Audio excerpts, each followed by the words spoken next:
Assalamualaikum warahmatullahi wabarakatuh. My name is Ilma Fatimah Albar. I'm student at Pancasakti University Bekasi. My major is English Education. In this video, I will present about translation of Saparadi Djoko Damono's poem into English. For the first is introduction. In addition to translating language, in the translation process, the translator must also to translate the cultural content in the text.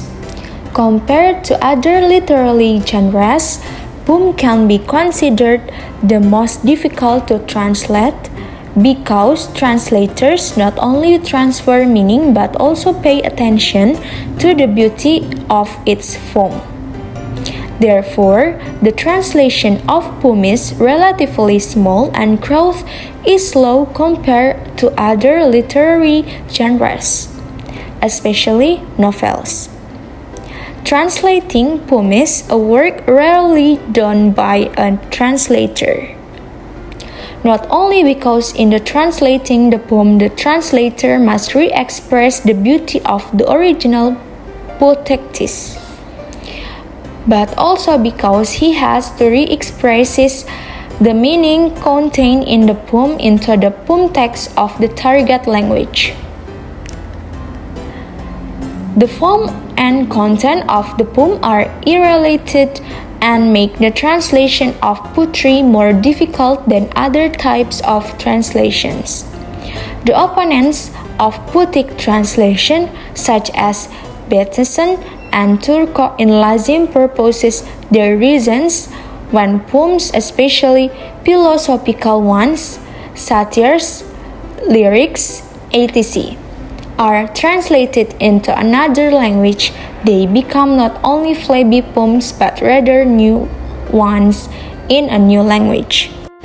And next theory, according to Lefebvre 1975, there are 7 translation strategies that can be used to translate poem, namely 1. Phonemic translation, 2. Literal translation, 3. Metric translation, 4. Translation of stanzas, 5. Rhyme translation, 6. Version translation, 7. Interpretation translation. Next, methodology. 1. Descriptive qualitative study. 2. The data source are the poem Sajak Orang Gila by Saparadi Djoko Damono and its translation Ballad of a Crazy Man by John H. McLean. 3. The poem Sajak Orang Gila and its translation in English Ballad of a Crazy Man consists of 6 parts. In parts 1, 2, 3, 4, and 5, each consists of 2 stanzas, whereas section 6 consists of 3 stanzas. 4. The poem overall has 13 stanzas. 5. The total of lines in each stanza varies. 6. The analyzed units are words, expressions, and sentences in on lines and stanzas of the poem. Next, result and discussion. The analysis in the table 1 show that John H. McLean applied literal and interpretation translation strategies of the 13 stanzas. There are 2 stanzas, stanza 6 and 11, which are translated by interpretation translation strategy. The other 11 stanzas were translated in with literal translation strategy. Next, translation of stanza 6 and stanza 11 use interpretation translation strategy. In table 2, it is clear that the translator tries to interpret the meaning of the search poem and convey it in the target poem using a different structure, but still maintains the structure and topic of the search poem. However, the meaning referred to in the search poem is conveyed in the target poem. From the table 3, Above, we can see that in general, the total of words in the target poem is greater than total of words in the search poem.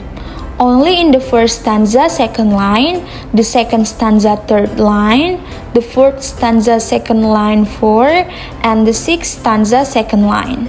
The total of words in the target poem less than the total of words in the search poem.